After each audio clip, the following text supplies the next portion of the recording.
Haha, that looks really cute. Oh, I love it! You're listening to the Mike Cassidy Photography Podcast. It's your real-world photography business masterclass with no BS and no magic shortcuts. Here's your host, Mike Cassidy.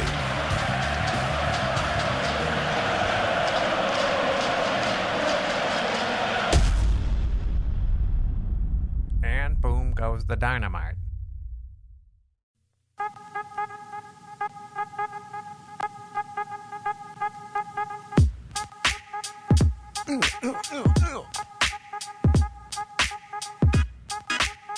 Greetings. My name is Michael, and I'm your neighbor. I am your neighbor. Welcome to the showgram. What's going on, everybody? Happy Thanksgiving. I hope you get to have an enjoyable Thanksgiving and enjoy your mashed potatoes and cranberry sauce, and hopefully you can get together with your family and friends and enjoy the day in the best way possible. It's hard to believe that we're entering the holiday season. Like, this year has just been like whoosh. It's been a strange one, but I hope you are having a good Christmas season. If your business is a seasonal type one, not everybody has a Christmas-driven business. If you're a wedding photographer, you probably don't have a Christmas season. But if you do what I do, it's a busier time of year, in a normal universe. And this year has been anything but normal. So I wish to all those who are Christmas seasonal photographers best wishes, because this is and can be one of the busiest times, and getting everything ready now, or your shoot's done now for Christmas, which is just a few weeks away. There's a lot of late nights and scrambling and getting everything done and editing, and it's exhausting.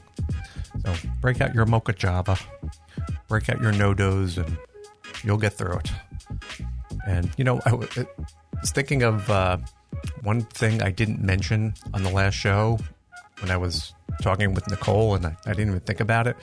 And if you haven't listened to the last episode with Nicole Bagley, there was a lot of great information about steps in creating a high-end photography business. And we were talking about some points where we were discussing why operating a rock bottom priced business isn't necessarily sustainable in the long term, along with like some of the issues that come with that pricing model. And one thing I should have mentioned, which I didn't think of at the time, was dealing with client money issues. And I'll make this brief, but I wasn't even thinking about this, but my memory got refreshed because of what I do during the holidays. But the point is, having a super inexpensive pricing, and what we were talking about was like, in a world where these people charge like $35 or $45 for a photo session, and they give away the farm, and how that isn't sustainable long term, and all the problems that sort of come along with operating in that manner. And people think that charging like super low prices is going to be easier, but it's not. And one more reason to avoid doing that is client money issues. It's the opposite of like what you think. You think like if you charge people a lot, they won't be able to pay, but it's the opposite. When you charge low prices, you'll be dealing with client money issues fairly regularly. And what I mean is that you'll have payments being declined, clients booking in with deposits or retainers and telling you after they don't have money and they need to cancel their session and blah, blah, blah. And they'll have cars breaking down and they can't pay.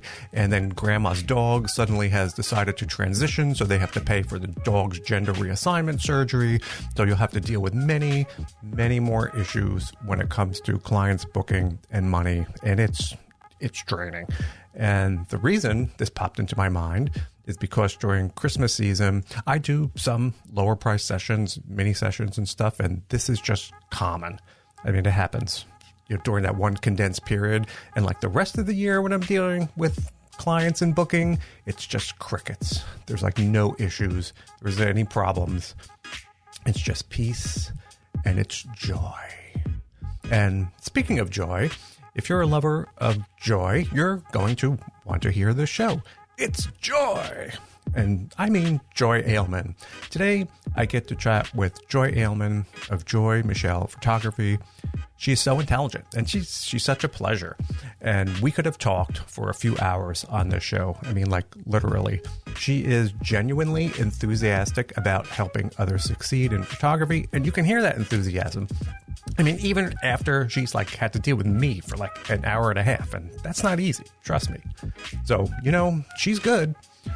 She creates educational videos on YouTube for photographers. She runs PhotoBoss Community, which is a mastermind support group she has on Facebook, and she hosts Accelerator Mentor Sessions for those who are serious, and I mean serious, about making photography into a profitable business. So, she's busy. What are you going to do? And it's funny because like when we were talking about what we were going to discuss, she had like so many topics, and she was giving me, I'm like, whoa, Joy, like we got like an hour and a half, She was trying to take over my show. She just wanted to keep on going and going and going. So we really kept it down to two topics. Like we talked a bit about leveraging social media, and also about keeping a bit of work-life balance as a mom in the photography business. So, I'll have to have her back another time. We've got a lot more to talk about. So, but this is a good one. So get out your own Mocha Java, take a break from all that editing, and sit down and listen. Are you ready? You ready? And as always, I like hearing from you. You can connect with me online on Instagram at Mike Cassidy Podcast, or via my email at mike@thephotographypodcast.show if you feel like reaching out to me. And thanks so much, and I'll see you on the next one.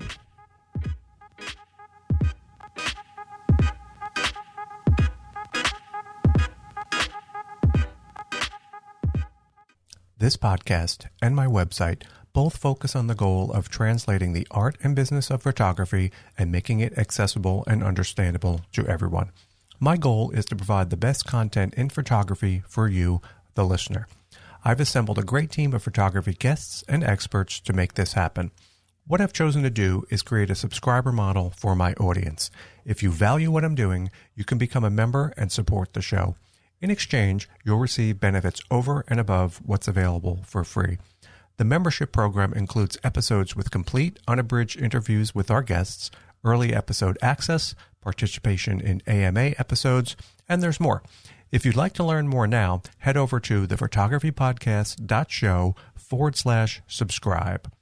Now, without further delay, here's today's episode. So I listen to them. I'd be like, yeah, I want to sit down and learn from Joy. You're like, so... I definitely try to make it fun and to the point, too, as well. I don't want it to be just a... But you do, but Joy, see, the people, they want to know when the lights go off and the camera goes dark, are you raging afterwards? Are you that happy all the time? No, of course not. Start screaming and yelling. No, you're happy all the time? You're happy, Joy, like that all the time? Absolutely not. Not all the time. I'm just teasing with you. No, but it's good. It's good content. I know it takes a lot of time to do that. Like it's one of those things you have to dedicate that block of time, and you have to keep consistent and doing at it. But everything you do is helpful. It's well written. Everyone should be watching your videos and learning from you. And I appreciate that. Thank you. There's a lot of marginal information out there these days, but you're up there. Your information is like right. Well, I appreciate that. Thank you. It's true. I know that means something coming from you, because you probably would not say that to everyone. No, but it's good, and that's the one thing is that we were just talking about people getting started in this. There's a lot of, it's not that people are out to do harm, but it's a lot of non-information. It's just a lot of fluff, yapping. Yeah, and there's no substance to it. So I agree, and that kind of content actually makes me really frustrated, and that's what made me create the content I do today. Is that early on, when I would be frantically searching on Google, I couldn't find the answers that were straightforward, and it was like, here, pay me all this money and I might answer you. And that's very frustrating as anyone starting any business ever, or just having a question or a problem in general. Like, you're not solving people's problems, you're not successfully marketing. No. And when did you start doing your The photos, like doing the photos. Photography. So Yeah. I guess, I mean, should we just like get into the whole story? Well, you don't have to. No, I meant like when, in terms of like these videos, I meant because like for people who started like me, like 2006 is when you started, there wasn't like that information out there. There wasn't like a YouTube. There wasn't like really anywhere to go. The point. So you had to kind of like figure it out on your own.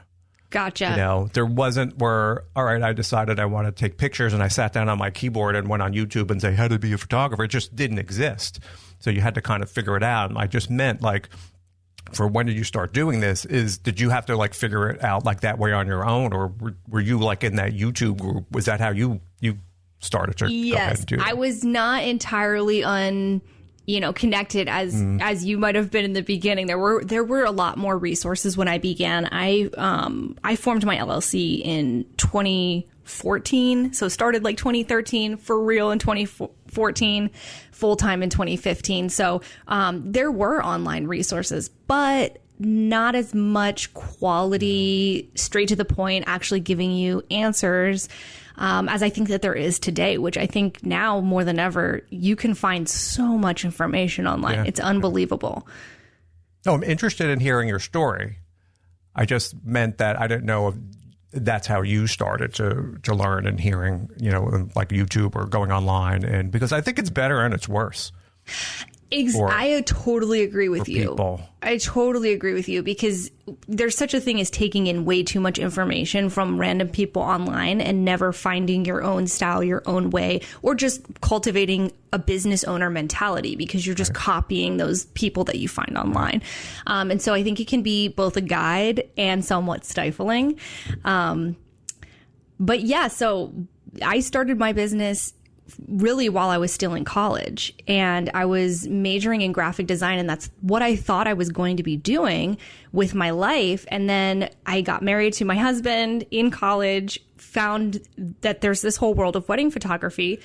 And meeting my photographer and seeing her life and the business that she had built really just got some gears turning for me. Like, Exactly. And then senior year rolled around and everyone is starting to get their resumes ready and get ready to jump into the workforce. And I just completely switched gears in an attempt to never work in a cubicle and never have to design a quarterly report, annual report, any of that stuff, because that was the majority of the graphic design positions in the DC area was like not design stuff, not like creating beautiful labels for like a wine bottle or something.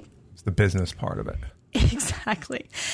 And so I quickly moved in on learning everything I could about weddings, marketing, gear, trying to get second shooting gigs, and just hit the ground running on all things wedding photography. And I formed my LLC in 2014, was fully booked with weddings in 2015, and haven't really looked back since.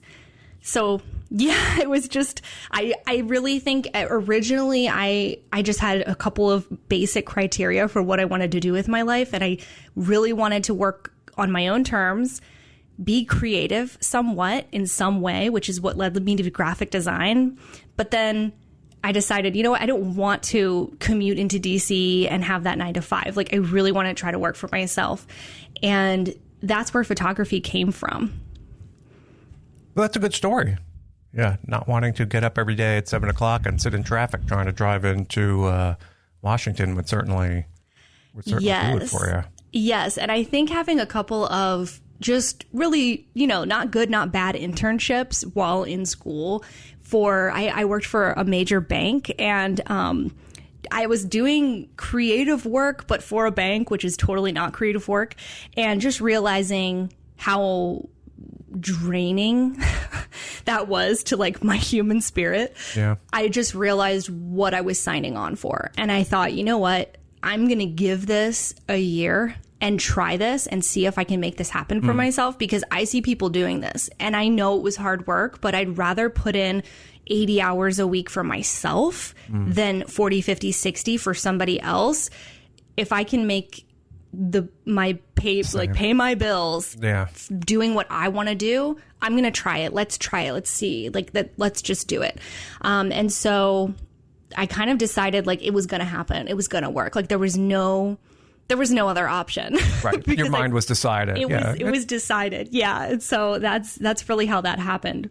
It's tricky because making that decision is very hard because obviously people have bills, they have mortgages and rent, car payments, whatever you have to pay, cell phone bills, and taking that step, sometimes is not only scary, but there's no guarantee, that every week people are going to be, especially when you're starting doing photos, people think they're going to put up a website and their, email box is going to be full with all of these requests. And frequently it doesn't happen that way. So people are in for a little bit of a rude awakening at first. So I think that's the scary part about just jumping into it and full force like that. But it is scary. And I think even just doing weddings is a ridiculous career choice.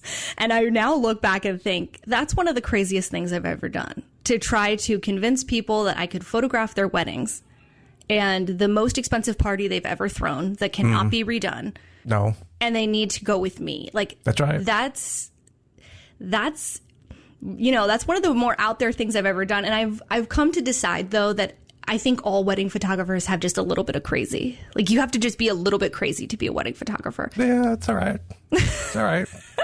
People who are too sane and happy, like I said, you got to have a little bit of that worries me when you see someone who doesn't have a little bit of that to them, because it's just not normal. Do you remember the first wedding that you did, though? Do you remember that first time, or is it all like a car accident? It's all first year, trauma. Exactly. The first year is kind of a blur. I absolutely remember the first weddings that I second shot, because before I ever went out on my own, I second shot like crazy. Well, that's helpful. I think you have to do that. Oh, you have to. Like, I had no business shooting someone's wedding. And so I second shot pretty exclusively for 2 different photographers in my area. And so I was able to watch somebody who really knew more than me do this every single weekend and see how they navigated different sizes of weddings, different, inside, outside, different bridal parties, different family scenarios. So I learned a lot of that on the job. But then I do also remember my first actual, I'm the primary wedding. Yeah. Okay. And that is definitely it's a traumatic memory.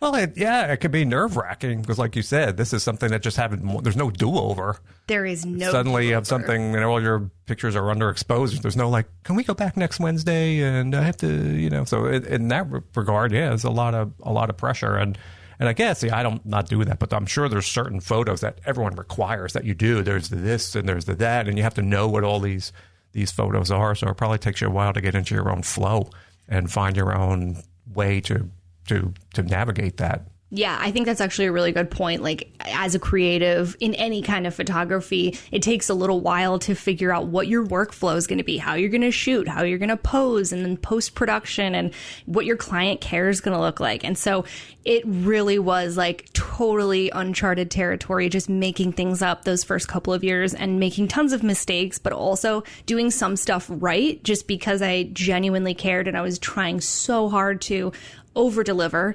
under-promise and over-deliver, and surprise and delight, and do whatever I could possibly do to make the experience exceptional. And so I think that made up for some of my inexperience, for sure. And then, those couples knew that I would have done anything for them, and they were then able to refer me to people. So thankfully, I was able to build a lot of really strong referral relationships those first couple of years. But it is a weird whirlwind of just driving hours and hours to second shoot, do my own stuff, networking, styled shoots. I remember the amount of miles I put on my car. Yeah. It was crazy. But it's this, you got to put in that sweat equity in the beginning. That's how it goes, in my opinion. It's just not going to fall out of the sky. You have to get that work in. And I know there's the 10,000 hours rule to becoming an expert at anything. So the sooner you can just get behind a camera and shoot and get in front of people and work with real people, the sooner you truly become excellent at your craft. Through it, yeah. And everyone's going to make mistakes. Doesn't matter. Everyone's going to screw up at first. That's just part of it. And the thing is recognizing that and saying, okay, if you're sitting down and reviewing and saying, all right, I should have done this. I should have done this.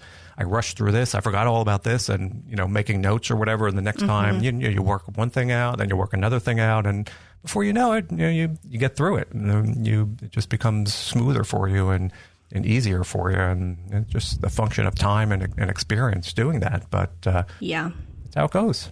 I think that's a good point, though, seeing that you've made mistakes and then learning from them, because I see photographers make mistakes and then get completely deflated and almost just like knocked off and maybe don't find their way back to that course because I guess they're expecting perfection. But, you know, we've all been there where we look back at the work or we're even there on a shoot and things are not going well, but you have to be able to learn pretty quickly and identify what you could have done and not let it get to your head, because you know, those screw ups are going to happen. Right.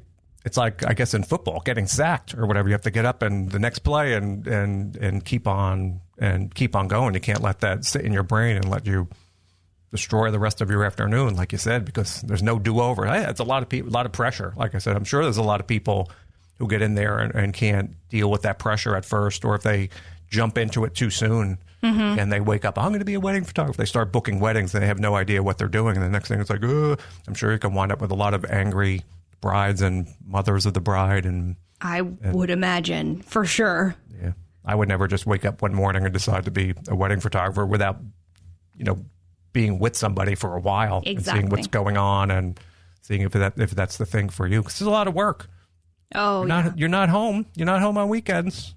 Yeah. There's no family barbecue on 4th of July weekend or whatever. Yeah, and that's a good point. It's a lot of trade-offs. Holiday weekends, too. Right. And, you know, the meetings that you have with those potential clients often fall in the evenings. And then the engagement sessions are also going to fall evenings and weekends. And so that's an area that I don't think sometimes people fully grasp when they're thinking, okay, I want to be a wedding photographer. And just understanding the sacrifice of being a wedding photographer. And yes, you don't technically have to work every single weekend or, you know, the weekends you don't want to work, but you're going to have to work other times or build a business that serves you in such a way that you are priced appropriately so you can shoot less and still be profitable. So, you know, it's not always as sunshine and roses as it looks like on Instagram when you follow. Right, no. I mean, Instagram is a reality. Unfortunately, darn, that filter doesn't follow me around. Oh, man, I'm not liking where the show is going. I hate to break it to everyone. Simple. Yeah, but it's true. And you're right. You can, you know, as you get going, schedule. If you only want to do X number of weddings, I'm going to take off. I like going away for 2 weeks or 3 weeks, and I'm not working during Christmas, or I'm not taking the summers off, or whatever your case may be. You can start to schedule that. But at first, I'm guessing you just take everything that comes your way, because you can't believe that someone's contacting you. You can't believe they're signing that contract. You're like thinking it's a mistake. You're like looking around. That's supposed to be me. When are they going to notice that I'm not the other photographer? That's right. Did they think I was? Is there someone that has a name like yours in your area that they thought they went to the wrong? But it's tough. It's tough. I mean, it's good when you get that check or when that payment comes through. You know, that's what all the hard work is for. But I think probably a lot of people up front too underestimate the time involved. 100% they do. And that's why now, 7 years in, and now moving into education for photographers, it is a passion point of mine when I'm working with my clients, you know, online, one-on-one, group format, whatever it may be, that profit is first and profit is central, because I think people underestimate, like you're saying, how much time goes into it, but what these expenses are, what the overhead is going to be, what your taxes are going to be. And so it sounds like a lot of money when you see the check, but it's not. Yeah. And we really need to be thinking beyond what, you know, passion, and combine passion with profit. And it is 100% doable, as you have found in your work and I have found in mine, that you can be a creative and still pay your bills. But you know, likes and views and comments and vanity metrics don't pay our bills. And so that's, you would think that they do, though, with how much people care about them. And so it's such an important thing, and it can't be overstated that, you know, we got to get back to like bottom line profitability, making sure that we're paying ourselves, even in the beginning, even when it's a really small amount. paying yourself changes your entire mindset about what you're doing as a business owner. And it's going to change it for your family. If you have a spouse or a partner who's watching you grow this business, seeing a little bit of money come in is going to change the whole game for how supportive they're going to be for you as well, which I have found to be huge in my own life and a lot of my students. Yeah, it changes it. It's not an expensive hobby. If they start to see some income, it can be like, oh, you made okay. What? You made what? Oh, and suddenly okay. they look at you a little differently. You're not like that wasting your time. And yes, you're mysteriously away on nights and weekends doing supposedly making money, supposedly running a business, but they don't ever see the fruit of that. And so I think it's so important to pay yourself a little something, even when it's small, because you need to get in that habit. If this is going to be a business, treat it like a business, but it helps everyone around you to see that it's a real business as well. And we have to remember, if we don't think it's a business, we don't believe in it, it's going to be really hard to sell something we don't believe in. So like, number one, you have to believe in what you're doing as a business owner. And I think a lot of that confidence comes from, simple business practices like paying your taxes and paying yourself, even when that is a small amount, because it's a mental thing and your mindset is powerful as a business owner, especially in the beginning. Yeah, I gotta write that big check every year. That's not fun to do. I hate doing that. But people, I think when they don't, for some reason, this is such a difficult thing for people when they're starting. And, with being involved in wedding clients, I'm sure you could be dealing with them a year ahead of time. It's a lot of time. Yes. And if you're doing a wedding for $300, what are you paying yourself? 10 cents an hour, 20 cents an hour at the end for all your time? And it always was just very confusing to me that people can't connect those dots. They just don't see that. They put in all this money, and whether they don't see their work has that kind of value or whether they don't understand all this time involved. It was always like puzzling to me, but that's the reality for a lot of people. I think if someone charges that, you only do that a few times before you realize it's an insane amount of work and it's not sustainable. And they either burn out and drop off, or they'll raise their prices. Like, there is no other option, but there's always going to be another photographer to take their place and, start way undercharging. So that's always going to be a reality. It's tough. You got to do it. So today, though, one of the things that, before we even get into our main topic, I've found that you're like this HoneyBook 20 on the rise as like a marketing ace. How the hell does that happen? Where does that come from? You think you're so special? You think you're better than me, Joy? I don't know. You have a podcast and I don't, so you might be better than me. Let's just compare awards and accolades. I don't have any awards. Well, yeah, no, that was like a super cool thing that HoneyBook put on together with the Rising Tide Society, I think last year. And really, that is an interesting conversation around building community and building an audience, because I think that more so speaks to my ability to do those things rather than just marketing, right? Like, someone else could be better at marketing and probably should have won that, but my audience voted for me.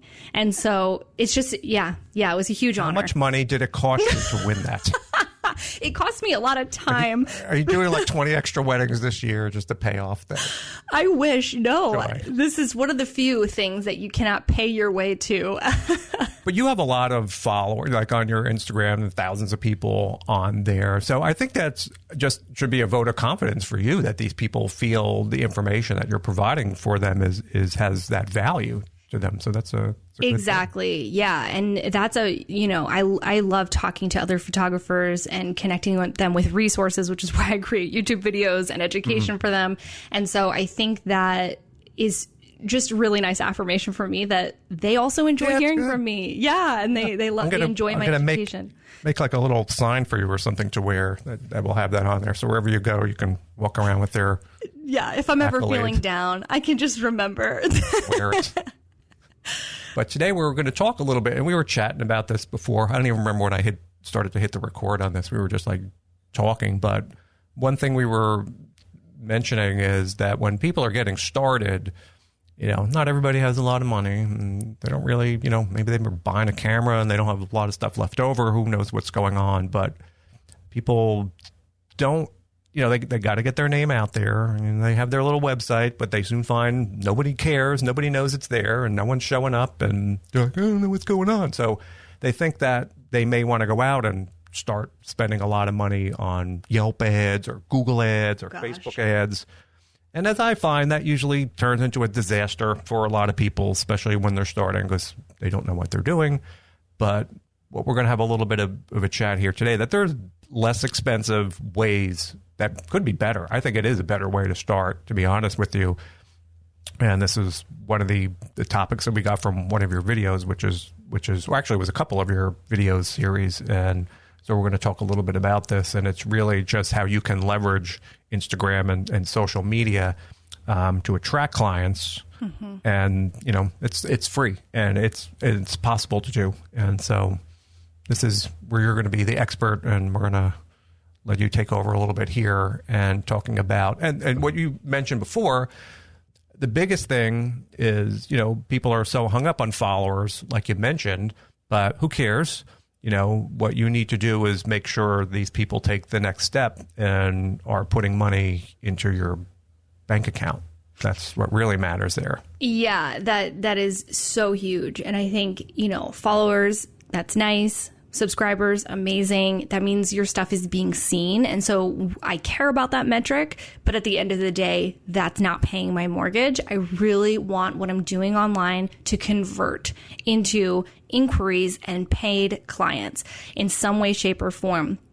And so I started out creating a whole video series about this.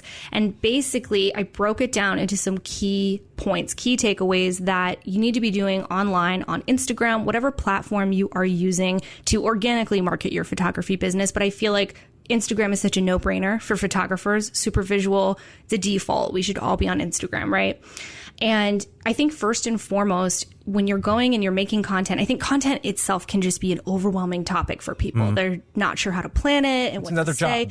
It is another part-time job. It is so time consuming. And so I think to just get some clarity on exactly what you're doing, what the purpose of what you're doing is, how you're going to be showing up, how you're going to be representing your brand, and why you're doing those things helps so much, so that you're not spending hours and hours more so consuming and scrolling, hoping for inspiration to just magically strike. And it's just going to simplify everything.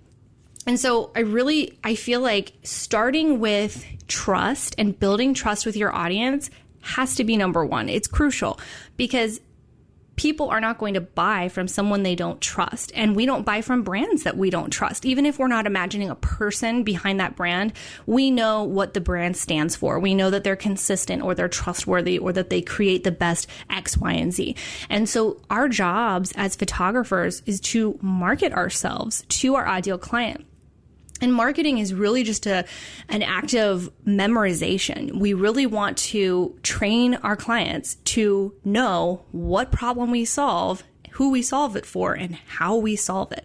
So if they don't think of you when they need senior photography, boudoir photography, wedding photography, then that's where you got to start. You have to start in that active memorization and repetition. And so I think building trust, knowing that you're showing up to show what you're about and what your values are going to be, is a huge one. And how do we build trust? I feel like that's the next logical question, right? And consistency is going to probably be the not fastest, but most effective way to build trust. Because if people don't really know what to expect from you online, what kind of posts you're going to create, how you're going to come through and educate or entertain or inspire them in some way with your content, they're not going to remember you. And that's the point. If you're not being remembered, you're probably not going to get the conversion, the inquiry, the booking. And so it's really about consistency. And that doesn't mean that you have to be posting every single day. That just means that you find a cadence that works for you and then you stick with it. And that can just be once or twice a week, but showing up in a way that's quality over quantity just makes more sense to me and has always converted for me in my own business, because I feel if I'm going to try to put the pressure on myself to post every single day, I'm just going to start pulling things out of thin air, and it's not always going to be the most compelling post. And if you start to train your audience that sometimes your stuff is awesome and sometimes your stuff is just like pulling out of thin air, they're going to stop listening. They might even mute you. They might even unfollow. And so I think it's really more about quality than anything else. And we were touching on this a little bit about not fixating too much on vanity metrics and not sharing things that don't align with your brand. But the next point is really posting the right content. And so you don't want to confuse your followers, because if you I shouldn't put my lunch on there. I shouldn't put my Popeyes chicken sandwich on my... Not unless that somehow relates to what you're doing. Oh, man, I've been doing it all wrong. All right, go ahead. I didn't mean to interrupt you. All right, so you should be taking notes on what not to do. I'm going to delete my sandwich picture. There you go. You can archive it. That's what you should do on Instagram. So if you're confusing your clients, you're also not reinforcing what you do, who you help, how you help them, and becoming more memorable. And so really thinking about curation when you're thinking about what you're putting online, wedding photography, portrait photography, any kind of photography might not be your full-time thing, but you don't need to post about your full-time thing if it's completely irrelevant and doesn't add to your brand as a photographer. So, you might also have a side gig doing some like Amazon storefront selling, but if it doesn't somehow directly improve the lives of those who follow you for photography, do not share about it, because it's super random to them. It might feel like relevant to you because it's your life, but it's just random. And I think the sooner you can get into the mindset of who would actually hire you, what do they care about? What do they want? What do they worry about? Right. You talk to that person and don't worry about the rest. That's going to really help to clarify what it is that you're doing and the information that you're offering. And that leads us to the next point. No, I didn't mean to cut you off. You're on a roll. I'm on a roll. I'm here. Let's go. Like drinking. All right. I'm not going to get... But that's a good point. And I think one thing, though, we were mentioning is there's not going to be a lot of response, especially at first. If you're starting off, you're essentially posting to nobody, but that can't be something I think that's discouraging. You just have to keep at it and stay consistent with that as well. Would you agree? Like, even at first, do you want to do more, or you still stay once a week or so till you get a little traction? If you can post more frequently, but it's still upholding the quality of your brand, it's still representative of who you want to work with, the tone of your captions makes sense for that client, then 100% you can post more. But just pace yourself, realizing that you can burn out. You can run out of things to rotate through when you're talking about, your brand or you or behind the scenes or your clients, especially in the beginning. Sometimes photographers run out of even their content in terms of their portfolio to share, because they want to make sure that they're only sharing the portfolio that really embodies what they want to shoot more of. And so pacing that out a little bit can be really beneficial. And how about the text? See, one thing now that's trendy, I guess, over the past year or two, people write their photo and they're writing literally a novel. Yes, the microblog caption. Yeah, they're just writing. Is that something you really need to spend 45 minutes to an hour to writing that out? Is longer better there, or do you notice anything? Just keep it short and concise, or is there any benefit to getting really involved like that? Oh, 100%. I would say no, absolutely not. Do not spend 45 minutes to an hour crafting a caption, because that's just proving my point that you're going to burn out. You can't be coming up with hour-long captions. In my opinion, that's a micro blog post. So if you want to outline... Yeah, that's what it is. Yeah. So if anything, maybe you start with a real blog post that lives on your website that's fully SEO optimized. Then you cherry pick a couple of great points and use that as a way of recycling your content over on Instagram, because 99% of people didn't see that blog post. That's a better use of your time than pouring all of your mental energy and all of that. Like, you're on a roll, you're creating amazing captions. I love that. Captions are wonderful and powerful, but if that caption only exists on your Instagram, which doesn't really have a super long shelf life, you're going to burn out content-wise. So you really should be thinking of ways to create a pillar piece of content somewhere that you own, like your blog, and then recycling down, breaking that down into multiple feed posts on Instagram. And long captions, if you just happen to be somebody that's a little wordier, you can come up with all kinds of fun stuff to say in your captions, great. But I don't think it's a necessity. I think that making sure that your caption has a point, a call to action, and that adds something to the viewer's life. And that doesn't necessarily mean you have to teach them something. You could share something that they might share with you. So like a shared interest, a shared value, a shared belief. But you can share an inspirational thought or quote as well. Sometimes I follow people just because they're inspirational. I don't need someone to constantly teach me how to be a better business owner or a better photographer in order for me to still be interested in their content.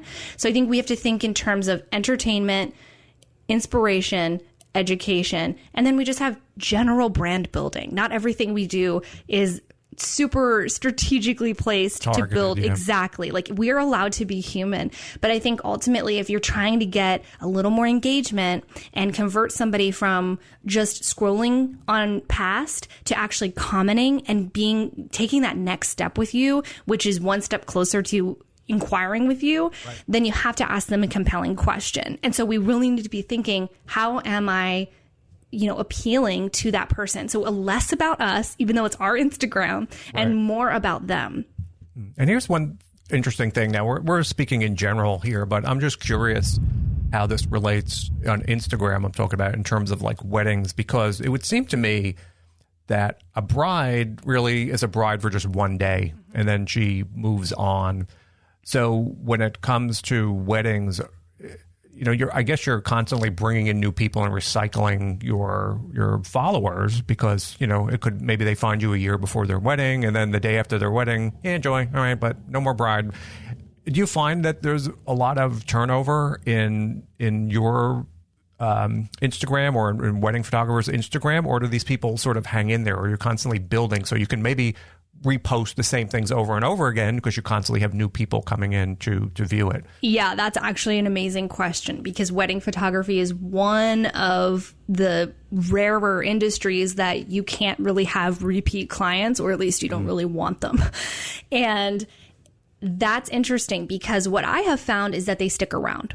What I have found is that I have brides from 5, 6, 7 years ago that still watch my Instagram stories, and they are my marketing team. They are happy past clients that can speak about my brand better than I can, because we can only toot our own horns a certain extent. And then no one's going to listen to me and say, okay, but I won Best of Weddings and The Knot and Wedding Wire and people pay me lots of money. Like, no, like after a certain point, but it's like, you're talking about you.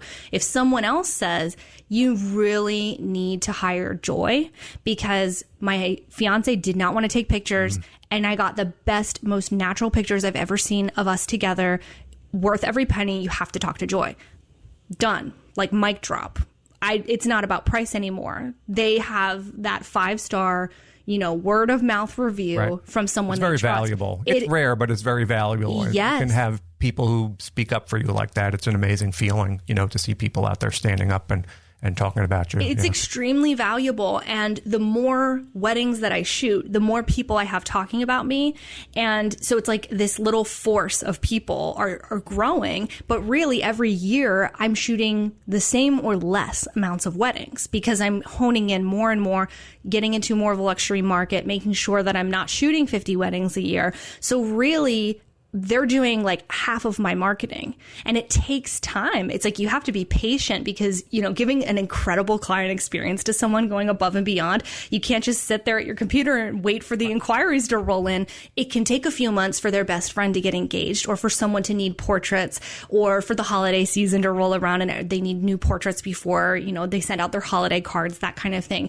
But I find that it's such a powerful marketing, because it's not easily gone. You can't buy it. You can't. Right. It's something that comes through, like you said, being genuine and being trustworthy. And these people really are your promoters, which I think is like the highest level of achieving like that. That's the highest level of kind of like marketing, having people working for you. Yes, to have someone be passion. Like a fan, like a super fan, just talking about you in that way is one of the most compelling forms of marketing. And so I think because they stick around. Look at you with the super fans. The super fans, all 3 of them.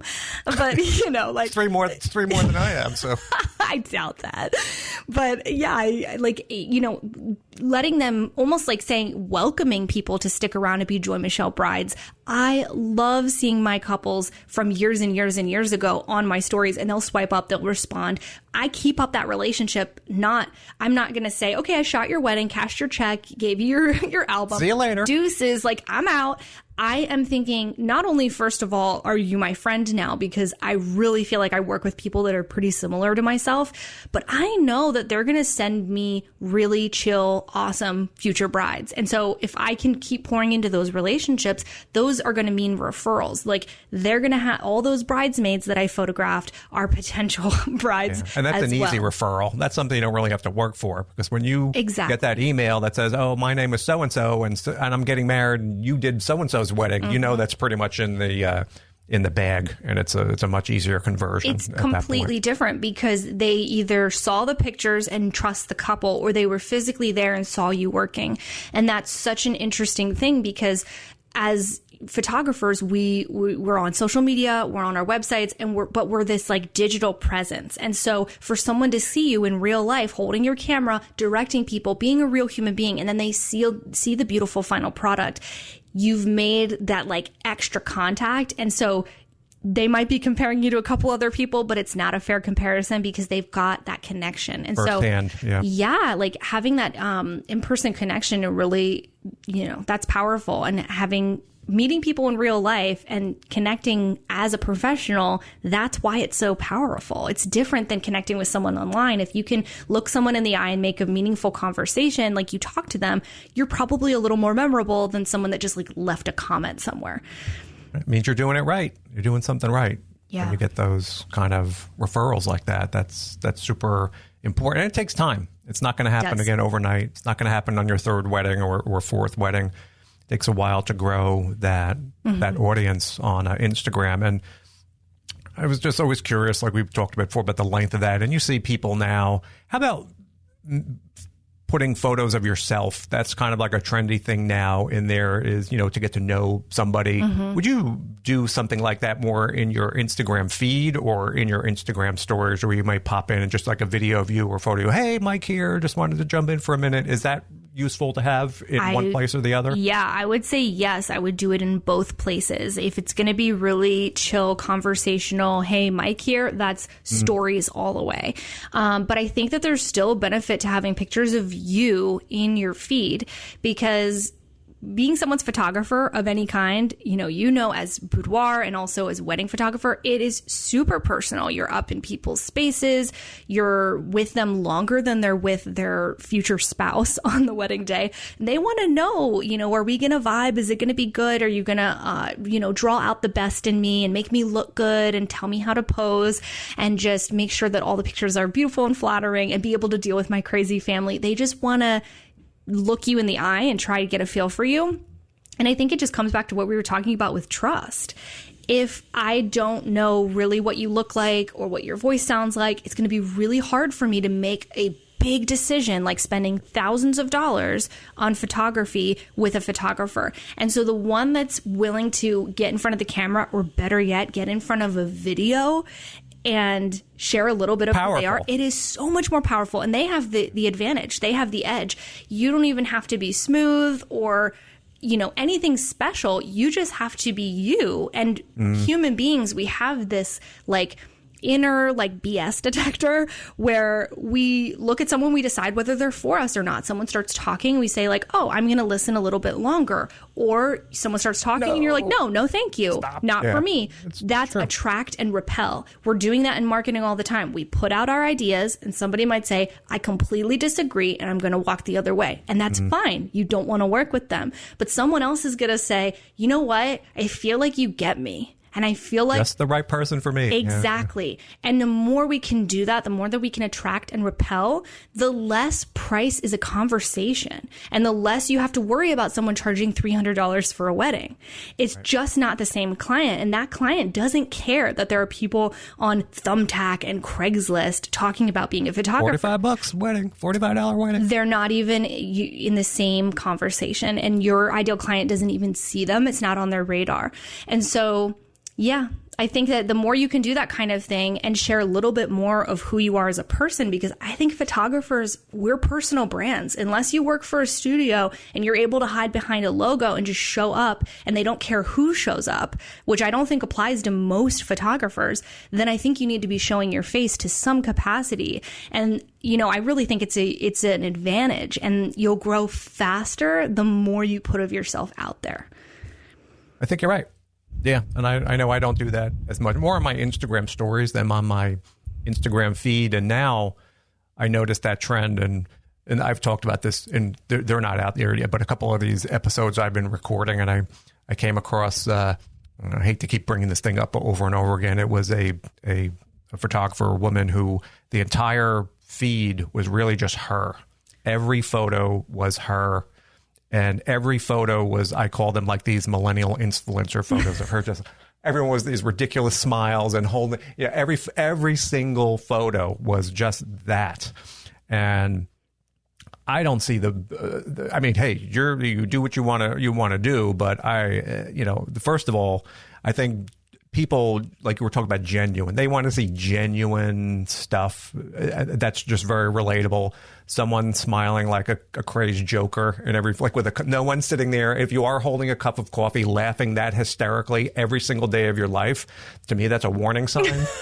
You know? Back away slowly. You know, everything is that kind of or sitting at a laptop and laughing like a maniac. You know, so I think it's important just to be you, know, and I get it that you want to seem approachable and smiling. People are more likely to go towards someone who appears happy, that you want to be that person. But I wonder if you can go too far and just having too much of you, just being too, I hate to use that thing like smiley, but that I think could be a turnoff to some people as well if it becomes too much about you. I think so. I mean, if I go to someone's profile and it's all them, then that would lead me to believe like this is a modeling portfolio, or, you know, you're selling something different than photography services.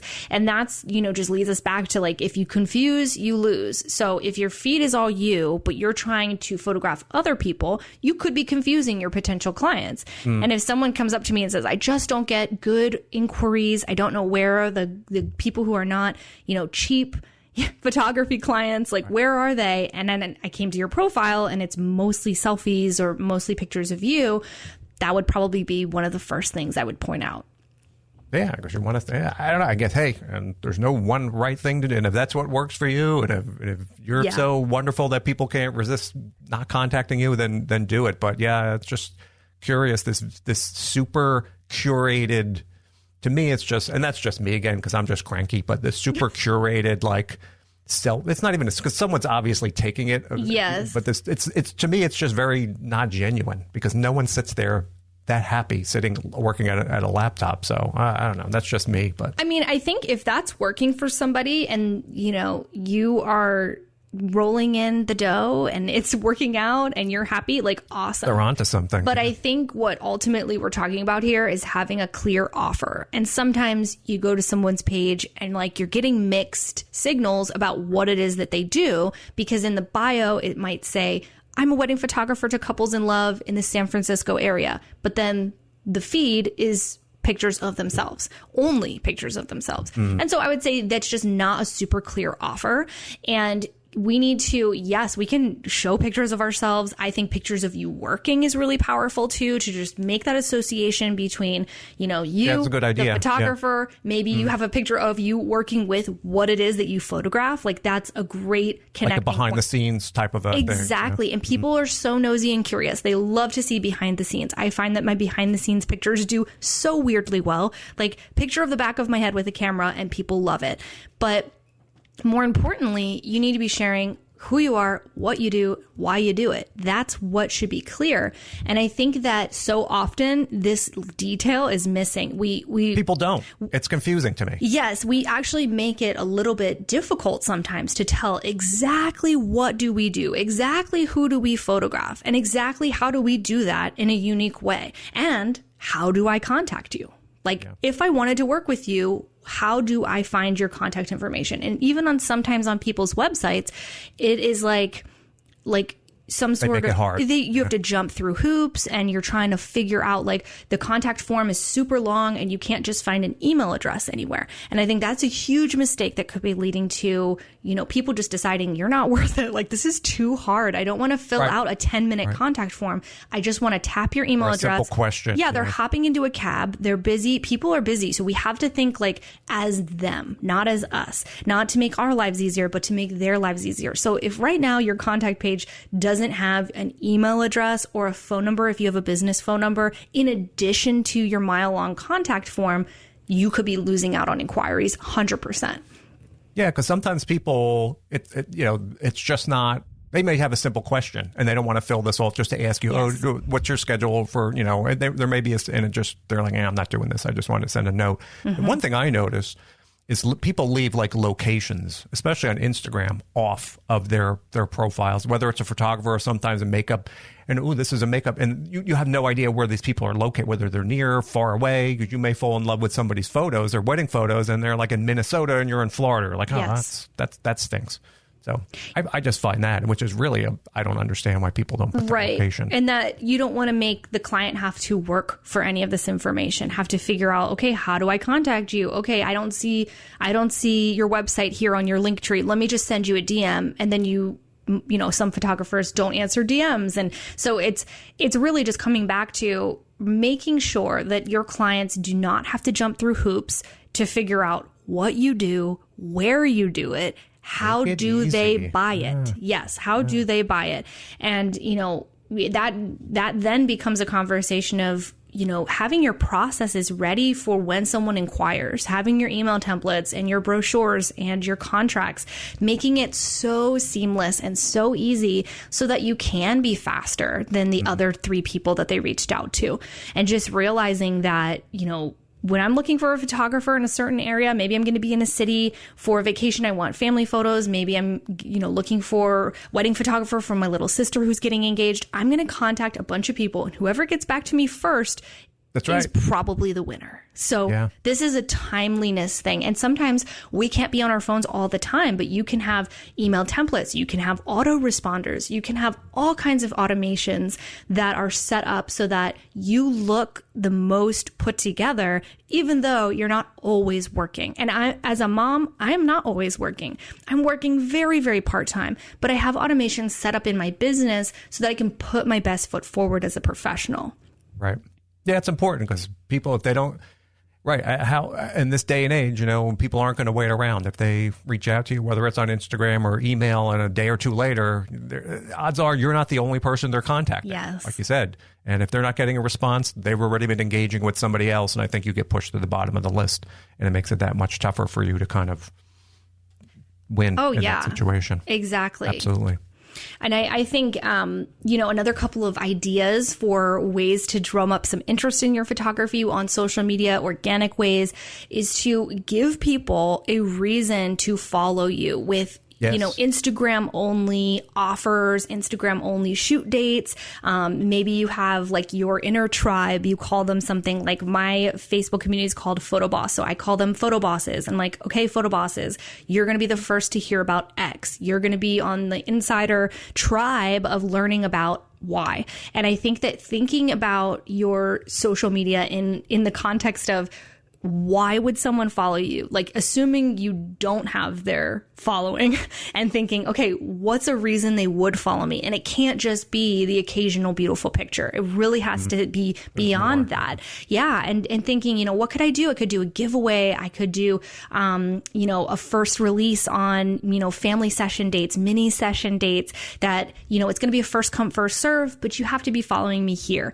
That's just a really congruent way of encouraging people to subscribe or maybe even turn on notifications for your posts, and priming them that something is coming down the pike and they're excited to hear about it. And people have FOMO. They don't want to miss out on something that is going to be exclusive, and not everybody gets to have it. And that is so powerful in marketing. It is.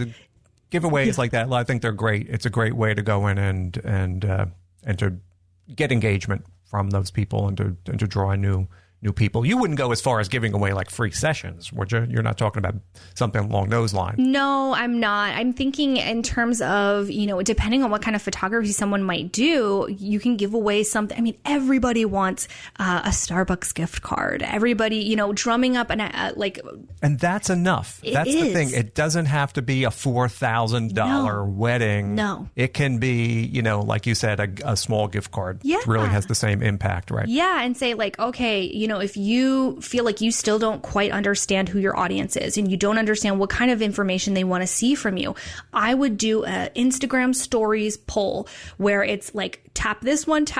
Hey, would you rather hear tips about how you can dress your kids for your next family session? Or would you rather see like my behind the scenes take on, behind the scenes at your next family session? They're going to decide. They love being asked questions and being involved and getting to say like, this is what's interesting to me. This is what would be helpful to me. Could you make a resource on this? And then you say at the very end, there's a little fill in the blank. You say, if you want to be entered to win the Starbucks gift card because you took this little quiz, you can throw your name in the hat. Great way to grow an email list as well. But I would definitely say it's for an email list. Make sure that people know that they're opting in. Right. But it's so powerful. I think polls, even if you don't do a giveaway in association with a poll, polls just make sense because people love to share their thoughts on things. So if you're still sitting there wondering, okay, I don't really know what to post, I want to go live, or I want to do an IGTV, or I want to, make more compelling content just for my feed, ask your people. And if you have a hard time getting answers, throw a little, Starbucks gift card on top and the answers will start to roll in. Now, I'm guessing if I'm a new wedding photographer and I've only got 27 people, that's probably not the thing that you want to go to do right from the start, would you say? Or would you wait till you've accumulated a certain number of people? Because I would be sad if I was giving away something and then, nobody was entering and I was like, but it was only because I have like 30 followers. Well, if I only had 30 followers, I would do a giveaway, but I would require that they share my post in order to be entered. So you just got in front of 30 people's audiences that have at least 30 or more people. So we're exponentially reaching. So if you have a small audience, make the requirement that they share in their stories and they tag your business, and make sure that the image that they share is the image you want the world to see. So if it's, maybe not a picture of a Starbucks gift card, maybe it's a picture of whatever type of photography you do and want to be known for, or you with your camera, and then there's a carousel slider and it goes through your top 10 images. You just got your portfolio in front of 30 new people's entire audiences for $25. Pretty sure you can't do that with a Facebook ad unless you really know what you're doing, which most people don't when they're starting out. And so just getting scrappy and getting clever is going to be huge. But I would really say don't wait. Don't wait until, okay, I get to this, elusive number, like if it's 100 people, or, if maybe I can get this many subscribers, or if I'm getting this many views. If we wait to start creating amazing content until it feels like good enough people are watching, no one is going to follow. You have to create incredible content as if everybody is watching. And then people, when they do stumble across it, or when the algorithm picks it up because you're hashtagging it, or you're showing up, or you're using new features like Reels or Instagram Live, people are going to be like, dang, who is this person? Okay. So, you only have a few followers. Like, ooh, you're a hidden gem. I'm going to follow you. And it's free. Like you said, you can do all this for free. Doesn't cost anything. Exactly. And, if something really takes off, you create an incredible piece of content. Maybe it's an IGTV video. It takes off and not that many people have seen it. You can repurpose it. You could put that on a blog post. You could send it to a newsletter. You can send it over to Facebook. You could download it, reformat it, put it over on YouTube or LinkedIn. You really have to be thinking about how you can be smart and repurpose your content, especially if something catches on and you only have a couple followers or subscribers or people. That's okay. That just means you have something that you could repurpose. And when it starts to pick up some traction, you can reuse it. And that tells you, it's giving you more than just content. It's giving you information, because you might have to do something for 4 to 6 weeks before you can really decide whether it was a flop or a success. That's the other thing, going live once once and nobody was on there. Well, of course nobody was on there. Because nobody knows. They didn't know you were going to go live. And so we have to train our audiences a little bit on what to expect. So if we post new types of work or we start posting pictures of ourselves, it might not initially do well, but that doesn't mean you shouldn't continue to try. Don't be discouraged. Yeah. Yes, continue, try a few more times. Make sure that it's a pattern and not an anomaly. So you do it a few more times, you look at your analytics, you try to be as objective and not emotional about it. And then we look back, 6 weeks of data, we can say, okay, this is working, or no, I don't see an increase. Let's try something else. And so analytics are going to be huge and are your best friend as a marketer. Right, because there's no point in repeating something that's not working for you over and over and over again. You got to test and edit and try new things till you find the one combination that works best for you. But you're on a roll here. I think you're on a roll. I get excited when it comes to branding and marketing. I can see that. These are my jams. This is good information. No, I'm letting you go. You just keep on. And I think, though, to kind of wrap up what we're saying here about Instagram is that with analytics are so important. But what I see is that photographers, small business owners, creatives, they don't do anything long enough for those analytics to be significant. And so, you publish once or twice, you tried a new set of hashtags, you tried a tactic, and then you sit there, waiting for these mysterious results. Staring at your phone. Yes. Yeah. And so really take the pressure off of an immediate result, do it longer, show up consistently, and remember the compound effect. I love the compound effect book. You haven't read it, it's incredible, but it really talks about how small changes, small implementation over time becomes incredibly powerful. When I was uploading YouTube videos to 0 subscribers, I wasn't getting very many views. But now, my channel has over 1.5 million views. That's not because I waited until I got to this many subscribers to make good content.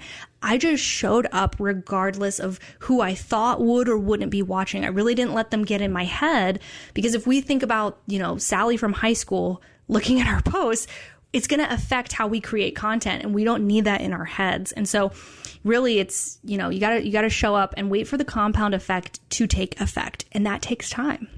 Yeah, and people, I think, are their own worst enemies sometimes too, because they're staring at these metrics or staring at their views. No one's looking. You can't do that. Yeah, I think you have to understand, you make that commitment to do that long term. Yes. Like you're going to say, okay, for the next 6 months, I'm going to do this every month or every 2 weeks or every 3 weeks, and then evaluate after 6 months, not after 1 or 2 videos. Yeah. Because I think people are like, oh, they don't like me. I'm not doing this anymore. And people tend to give up, I think, a little too soon sometimes. Yeah, and I mean that's hard. It is hard to show up week in, week out, talking to nobody.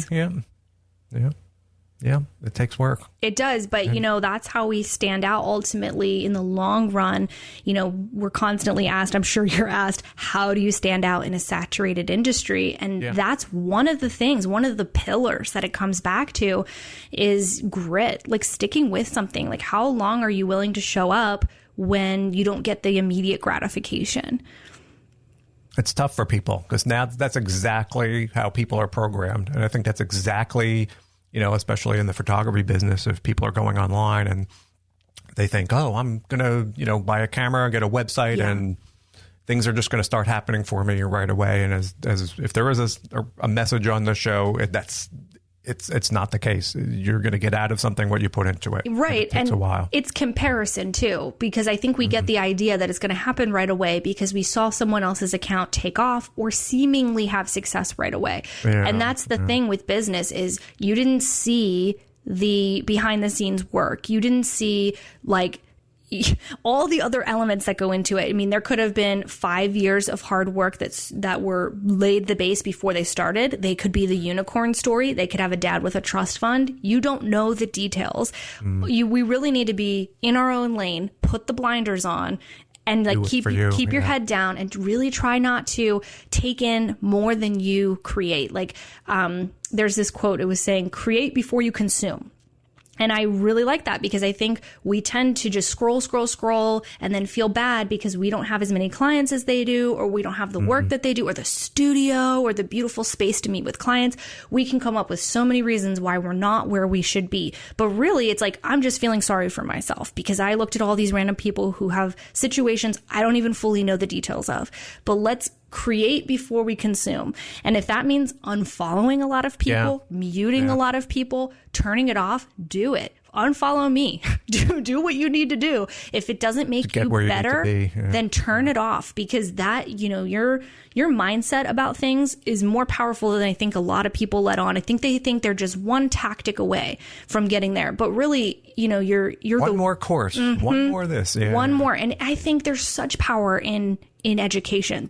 There is. I've taken incredible courses. I have hired mentors that have implemented big things into my business that have made me tens of thousands of dollars. So like, I get that, but I know that if I have the wrong mindset, none of that is going to mean anything. And if I'm sitting there saying, oh, but I didn't have this and I don't have that, like, you're not going to see the possibilities. You're not going to see what's in front of you. You're not going to think, how can I maximize my 37 Instagram followers with this giveaway? You're just going to see what you can't have. And that's a terrible mindset. Part of the fun is, I think, in the challenge too, is like, how do I, and I guess that's my weird mindset has always been that way. How can I take this and create that from it? Yes. And that, the journey is part of the fun there. And I think you have to look at it in that way. And it's very difficult for people because the human brain is very causal. It's always trying to connect dots. If this, then that. Yes. My arm aches, so therefore it must be this. It could be a good thing, but and often I think that people use that in a bad way too. We were talking about this before. There's a lot of people who, I don't want to say this, I think when you're looking online for guidance for photography, there are people that aren't necessarily that helpful. And I think one of the things that people need to avoid is you'll see, and usually it's people selling something, and not that I have anything against selling, but when they are promising certain money amounts or certain this, or be booked 1,000% of the time, when there's, and that creates that, I don't have that. This person's selling X amount of dollars per year and I can't do that. I don't think that's, you shouldn't be following somebody like that, because I don't think, first of all, they're just trying to sell you a course. Second of all, I think when people are advertising that much money, whether it's a wedding, whatever there is, I made $970,000 last year and I'm going to show you how. If they're that freaking busy, what the hell do they care about selling a $40 course to somebody, in the scheme of things? It doesn't make sense. And but people, they don't see it that way. Yeah. And when educators are promising certain outcomes, that's not even morally acceptable most of the time, because that's what people see, I think, in a lot of instances, because they're seeking out, how do I make so, and they'll come across videos, they'll come across whatever, that are promising these things. Let me show you how I booked 780 webbing clients in 1 year. I don't like those ads. And they're standing in front of like a whiteboard, or they have a Rolex or Lamborghini. I really want to make like a parody video of one of these where I come on and I'm like with my whiteboard and I'm like, just kidding. Like just fake photography guru. Oh my gosh. Yes. And they're like, let me tell you how my funnel made me. And I'm like, just kidding. And I just start laughing because that's not the whole picture. It's just not. But that's a very powerful message. And I hate to say the word desperation, but these people, they always prey on health, happiness, and then money, so that's just not just in the photography universe, but it's just in general. And that's a very powerful, carrot to dangle out there. Yeah. And people are always drawn to that. And it's just finding its way into the photography space now, where you'll find people promising riches for just my course of, whatever it is. And really, they're just trying to sell you a course. Yeah. That's what it comes down to. That is so hard. I mean, as somebody who sells photography education, that is hard, because I know you can become profitable and pay your bills with the art of photography. But I'm not going to tell you, okay, you can book 10K weddings by next year. Like, it depends on what you implement. It really depends. And it's very tricky to make sure that those promises and the benefits of a course are, set in a very ethical way. Right. Yeah. Yeah. Cause I think the guideline there is, when you see somebody, it's probably not true. And second of all, like we mentioned, why the hell would they be wanting to, if you were walking through the forest, Joy, and you came across the money tree, are you really going to run home and tell everybody else where it is? No. I mean, people just don't use their mind with that. So any promise, just avoid that altogether. And the people who are really killing it and really know what they're doing, that's not how they're marketing themselves. No. It's just, you're going to find that out. Yeah, I think if it feels a little sleazy in the ad, then you gotta use your good sense and know not to follow them or buy from them. But what's funny is with those ads, I see that stuff pop up and I never know who this person is. It's like I've never heard of them. I don't see their work. They don't have the years of experience. I think truly, if someone's going to come along and be an excellent educator, you would have a little bit more of a name and a reputation and a body of work. And so there will be a trail behind you. Yes, a trail of success. So it's like, yes, maybe you educate more now than you shoot, but you shot for 10 years. Like it's, you just need to have be critical, use some good sense, be careful. Yeah. And I get it. I get it. These people are trying to sell something and it's an easy way for them to do it. But it's for the person that's getting involved with that. I don't think there's any long-term, this is just me personally I've never subscribed to anything like that, but I think it can't work out for anybody. That's not the way to go when you are interested in learning anything about photography. Find someone, like you said, who's been doing this for a long time. You could look at their website or see they have a history of working in that industry and talk to them first. Yeah. Before you, and you'll know, like you said, right away, that you can like them. They'll be engaging with you and tell you a little bit about what they're doing and have maybe some sample material. And that's the best way to go. And hooking up with somebody just when you're starting can save you years worth of stress and anxiety. It can really bump you ahead. I have no problem with that mentor and course thing because you can spend some money and zoom yourself years ahead of what it would have taken you to learn. And it's always great to have somebody, but you have to be careful. Yes, I think it's sort of like, I always say the internet is like the Wild West. Like you don't know, there's a little bit of everything. There's incredible information and there's also people that are trying to steal your credit card information. So, and then there's stuff in between that looks good, isn't actually that great. And so I think that's a really good point as well, is to say, if you're going to be investing in somebody, talk to them. Like if they don't respond, they might not be real. Like don't trust people with your hard-earned money if, they don't want to have a conversation. And I think there's some people that get into education for the wrong reasons. And if they're not willing to answer your questions, then they might just be more interested in the money. Obviously, they're going to be charging, but I think these are people who have a genuine love for what they do, and you'll be able to sense that too. And they just want to take that information and share it with other people. And that's something you can discover by talking to somebody, and that's definitely the direction you want to go, not just from some internet landing page that has nothing but a bunch of numbers. Joan made $900,000 last year. Bob bought my course and made $700,000. Larry bought my course and made $4.5 million booking wedding. That kind of thing that should be red flags. Just for the moment you come across anything like that you see, just turn around and go the other way. Yeah, it's not that simple most of the time. It's not. Boy. Now we're angry. We both got ourselves real angry over that. We gotta. I've never seen you this way. We see it all online. We gotta take a step back, everybody. Let's take a breath. Little breather. Recompose. We're gonna be okay. We're gonna be all right.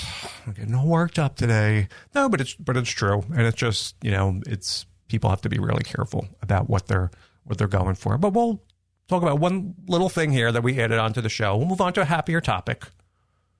Happier discussion here.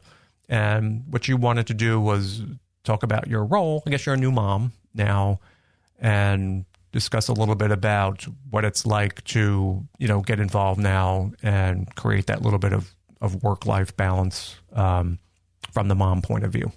Yeah, I think now with running my business and sharing a little bit of being a mom, and I have a daughter who's 19 months old. And that's a question now that I've been getting more and more frequently, especially sharing my life on YouTube. Lots of other moms saying, I have little kids at home, or I'm expecting. What does this look like for you? Or how are you doing both of these things? And I feel like that applies to any parent, and really even people who don't have kids, but they want to do other things with their lives besides run a business, right? And so one thing that I say, first of all, is that the balance is not a thing. Like, I really just think it's just an ebb and a flow. You're not ever going to strike this perfect Zen balance where your kids are perfectly happy, you're perfectly happy, your spouse is perfectly happy, all the things.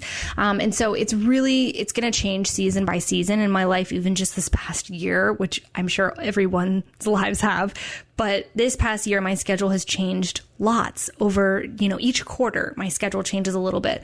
But one thing that I have found to be true that is huge for running a business and being a parent is that I need to run my home like a business. Because if I'm going to be home and I'm going to be around my toddler and I am in charge of some things around the house, but I also have a business that's paying my bills, those two things have already combined. They have already collided. There is no separation. Even if I have an office and some set hours, business and life are living in the same house. Yeah. Like, we're here. So we might as well acknowledge that and realize that it would be unrealistic to think that you can just perfectly separate them. Yes. Like, these are not going to touch each other. So what I've started doing is thinking, okay, I'm going to look at my household, my life, my personal life, like a business, and think, okay, what can I outsource? Where can I get help? Where can I automate? And where can I delegate? And so I outsource as much as I possibly can so that I can free myself up to devote time to my daughter or devote time to my business, because I think we have a finite amount that we can literally hold in our minds that we can remember, number one. But also, there's such a thing as decision fatigue. If you know you need to go grocery shopping and you need to put together food and you need to clean the house and you need to put your, doctor's appointments on the calendar, and then also you need to get back to 5 clients and edit pictures and deliver albums, your mind is in a million places. Yeah, it's a lot. It is a lot. And I think that just acknowledging that, like, I cannot possibly do all of these things by myself has been huge. So I outsource home cleaning. I outsource grocery delivery, any kind of food delivery, and I set subscriptions for anything I possibly can, whether that is toilet paper, air filters for the home, whatever it may be. If I know I'm going to need it again, and I know it's a semi-regular thing, I'm going to set it up on a subscription, because I really just want to automate as much of my life as possible so that I don't have to keep all of this in my head. And like I said, that doesn't just give me time to work in my business. It frees me up to be a more present mother and to be more creative and think, okay, how can I get the word out about my next shoot, or, my mini sessions, or like, let's do a styled shoot. Like, you can't even think about that kind of stuff if you're completely up to your ears. If you're worried about running out of bread. Exactly. Yeah. And so really kind of sitting down and having an admin day of like, okay, what are all the things that I am feeling overwhelmed about at home and in my business? Because both of those things are going to be in the same territory. Once kids are in the mix, it's just one big jumble. So running your home like a business is one of the most important things that I've started to implement. And I'm always looking for more ways to cut out time I need to be driving, cut out repeat tasks that don't need to be repeated. I don't need to be retyping that, don't need to be, if I can go paperless, like constantly thinking of ways that I can simplify my life. And then the other thing is really identifying pockets of time and planning ahead. Because what I often hear from moms, and I'm sure this is a parent thing in general, not just moms, but that moms feel like they just don't actually have time to work on their business. They're like, oh, I see you making YouTube videos and you have this Facebook group and you're shooting weddings, but you also are with your child and you only work 14 hours a week. How are you doing that? It's planning. Like, bottom line, it's planning and being brutally honest with myself, looking at a little calendar. I literally printed out like a little weekly calendar at the beginning of the year, took sticky notes. I'm just very visual, like didn't want to get digital stuff involved until it was set. But I started putting down on the calendar, okay, when can I work? When is my child napping? When could I wake up earlier than my child? And what do I really care about? And the sooner that I planned this out, it got really specific, and then got my husband on board. So getting your spouse or partner on board, if you have one, is huge. You have to communicate. And if you've been paying yourself, like we've been talking about, they realize that if they can give you a little bit more time of, focused work, even 2 hours, a couple times a week, the needle is going to move in your business and they're going to see the profit from it. And so to really communicate with your spouse about what you have in mind for your business, what kind of things you're going to be working on, and getting really specific about those pockets of time, even if it's just nap time, you can do amazing things. And that leads me to realizing I can't do everything. And so I have to get really picky about what I am doing in my business. You know, like I can't scroll and consume all kinds of reels and Instagram stuff and sign up for every webinar and stay subscribed to every newsletter. I can't. I have to pare it way down and really get real with myself about what's actually driving revenue. Important. So looking at your inquiries over the past year, and when it says, you know, where did you find out about my business or where did you hear about me from? Looking at those, like, did they come from Instagram? Then spend time on Instagram. Did they come from referrals? Who were those referrals? Who can you send, you know, like another gift to, or get back up on their radar? You know, are you getting referrals from vendors? Like, what is working? Because and focus your energy, you've got to focus your energy on, like, it's like the 80-20 rule. You know, 80% of what you're doing, well, what do they say? 20% of what you're doing is generating 80% of your revenue. So if you can identify what that 20%, that like golden window of what you're doing. Focus on that, yeah. Focus on that, and then realize, like, you know, you can't do the rest. So you can get help, you can delegate, you can automate. I always say automate and use a software before you use a person. There's a lot of softwares out there that can do things that people are hiring VAs to do.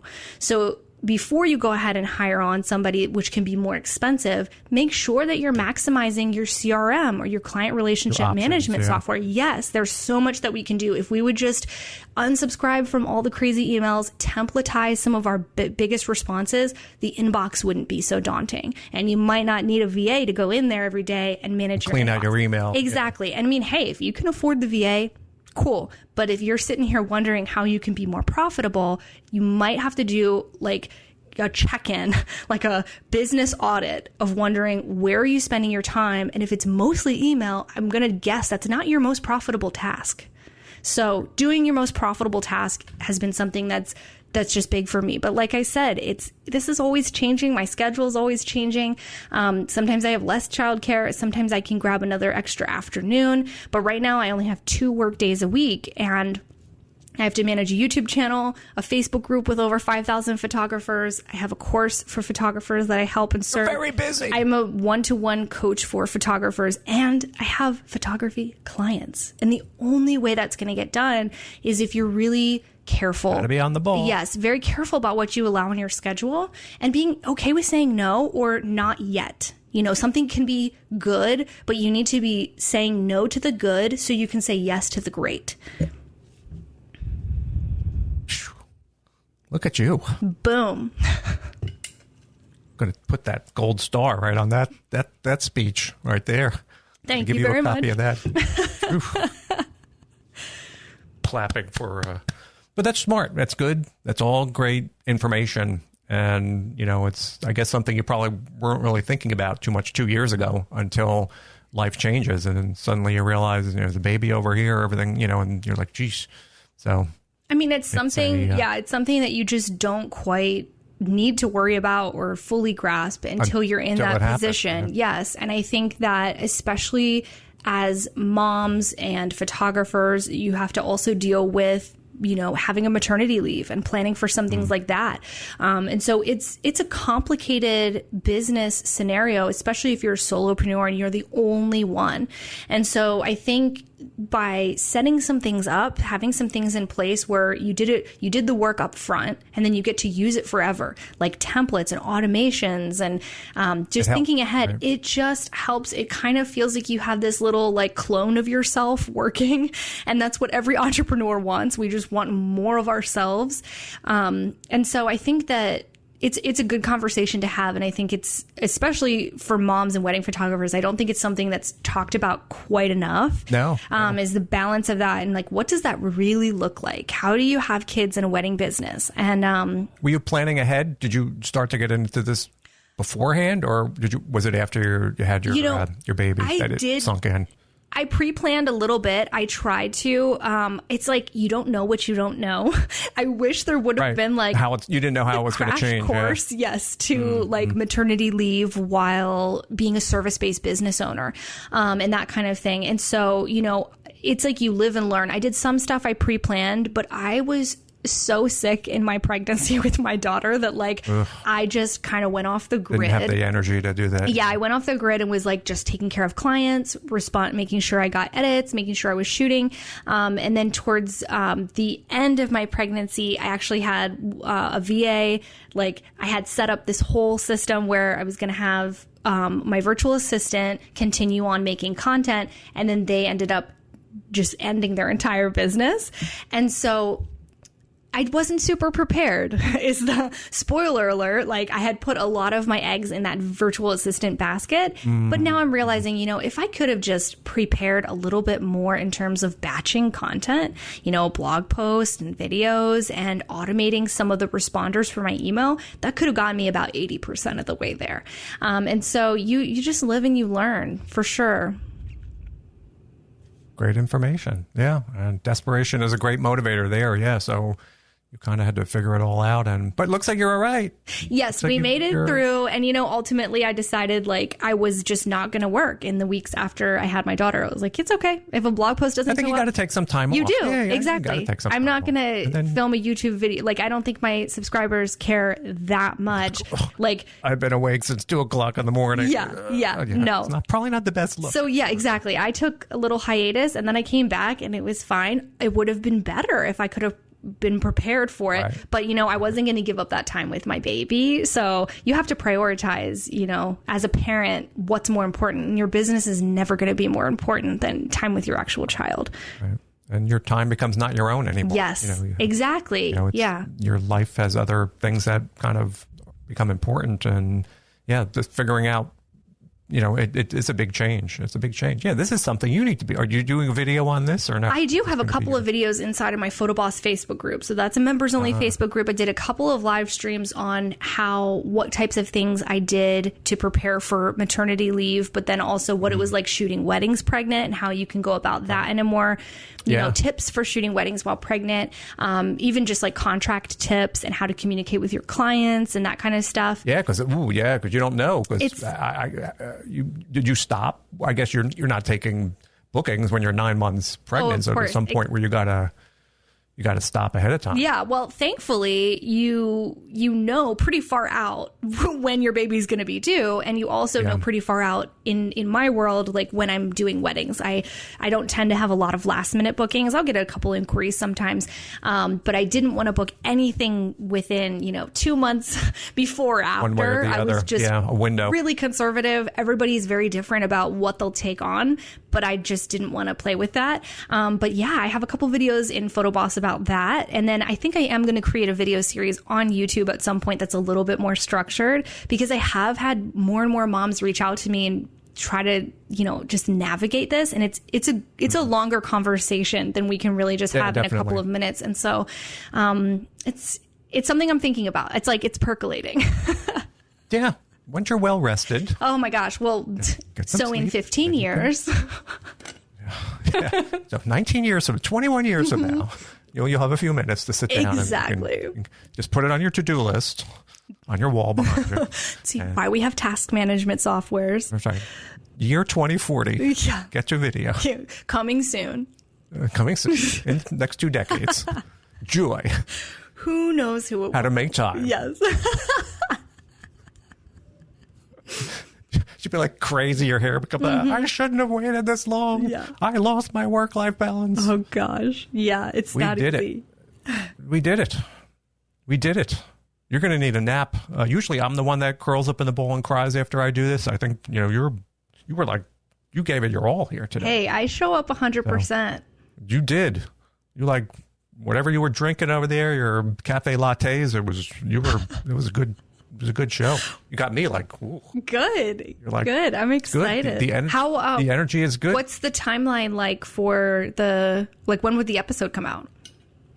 Well, you're jumping ahead here because we're still all recording this. You can leave this in. We'll see. This may be one of these things I have to chop out a little bit. But no, what I wanted to say is, first, where can everybody find you? And I know you have a couple of courses and stuff we needed to promote here. So what do we want to get to here first? I know you mentioned you have a masterclass So let everybody know what that's about and where they can go. Well, we'll put the links and everything in on the show. It'll be right on your phone and on the show notes and on the website page. But tell everybody a little bit about that class. Okay. And what's going on there. Great, yeah. So I have a signature masterclass. It's an instant access type of deal. You don't have to pick a day or a time like the webinar thing. It's just immediate because that's how I like to learn. But that masterclass... And it gives you time. It frees up time. Exactly. And that masterclass is just a replay of a signature teaching that I did earlier this year, actually, in May.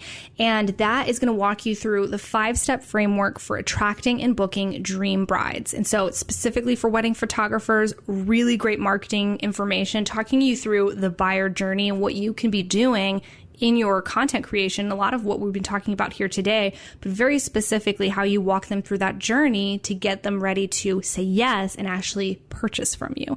And so that is a signature masterclass. And as far as where you can find me, I am at Joy Michelle Photography on YouTube. I create weekly YouTube videos every Wednesday there. It's a whole library of videos. I think there's over 100 videos at this point for anybody who wants to go back. It's a lot. But there's different playlists that break it down for different, things that you might be thinking about in your business. And I'm at Joy Michelle on Instagram. Got a lot going on. Yeah. I mean, a thing or two. And now you can take a breath. Take a deep breath. Hold it. And then let it slow. We'll be okay. See, I like that. Like high energy. I had a tough time getting going today. I'm like on my second or third Snapple here, waiting for that caffeine to kick in. And I was in bed early last night. That does not have enough caffeine. I'm going to tell you that right now. No, for me, it's enough for me. I don't drink that much sugar or caffeine, so I have one of these, and I'm like, but today it's just not happening. But we did it. We made it through. Everyone's going to be so much smarter for listening to this episode. So I want to thank you for making time for me in your busy schedule. I'm glad I rated. You did. You rated. I decided it would be worth it. Thank you, Mike, for having me. I'm a listener of your podcast as well. You'll get the PayPal payment after you wanted like $1,400 to come on my show. Steep. It's $18. See, now you're changing the story, Joy. Steep. All right, you're worth it. It's worth every dime. Okay. For do that. So just want to thank you for fitting me in your schedule. Super great information, and all the links to these courses and everything will be down below. And everybody, like we were talking about earlier, should be watching your videos because there's just something in there for everybody. They're all well done. You're very good about writing out your material and presenting it. Very happy to see on-camera Joy is very nice. Like I said, the kind of person you'd want to meet and learn more about photography from. So good chat. Well, thank you so much. Thank you. This is an honor to be here. It's always an honor to be on anyone's podcast, and yours is one of my favorites. And you've had some of my favorite photography educators on as previous guests. Yes. And so I've loved listening to those episodes. And I was actually listening earlier this week and getting all hyped for this interview. It's exciting. It's exciting for me too. So we just have one thing left to do, and before we can get out of here, you just have to say goodbye to everybody, Joy. All right, guys, thank you so much for listening and being here today. I hope to see you guys over on the YouTube channel, and I'll see you guys next time. All right, thanks.